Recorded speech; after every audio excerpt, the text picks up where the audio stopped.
Je pense que ce communiqué est révélateur de la perte des valeurs dans le pays. Il est révélateur de ce que les institutions ne peuvent plus jouer leur rôle. Lorsque vous écoutez le rapport de la conférence nationale, et vous comprenez pourquoi chacune de ces institutions a été conçue et quel est le rôle qui est le sien. Pour la plupart, ce sont des institutions qui sont dites institutions de contre-pouvoir.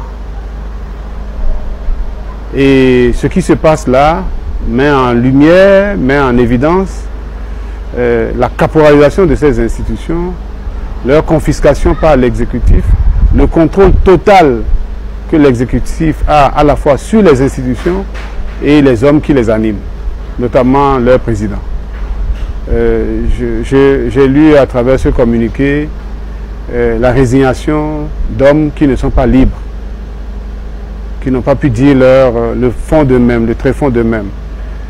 Parce que ce sont des gens qui devraient traduire ce que veut l'ensemble des Béninois, ce que veut le peuple.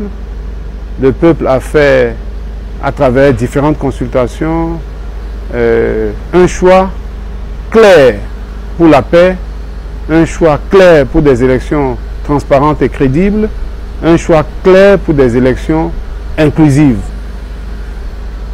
Voilà des gens à qui, en tant qu'opposition, nous avions adressé des correspondances pour qu'ils puissent apprécier avec nous la situation, qui n'ont pas répondu à nos correspondances, qui vont à la présidence et trouvent que le processus peut se poursuivre, trouvent que l'Assemblée nationale n'a pas pu trouver le consensus, ils ne se sont pas interrogés sur les conditions de mise en œuvre, de recherche de ce consensus, ce qui était encore en cours, ils n'ont pas examiné ça, ils se sont contentés de la déclaration de guerre du BNP pour conclure qu'il n'y a pas consensus, alors même que le Parlement était encore dans le cheminement de la recherche du consensus.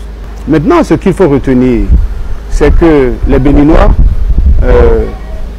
ne sont pas engagés par ce que disent les présidents des institutions. Ça les concerne, ça les regarde. C'est eux que ça engage. Ça ne nous engage pas.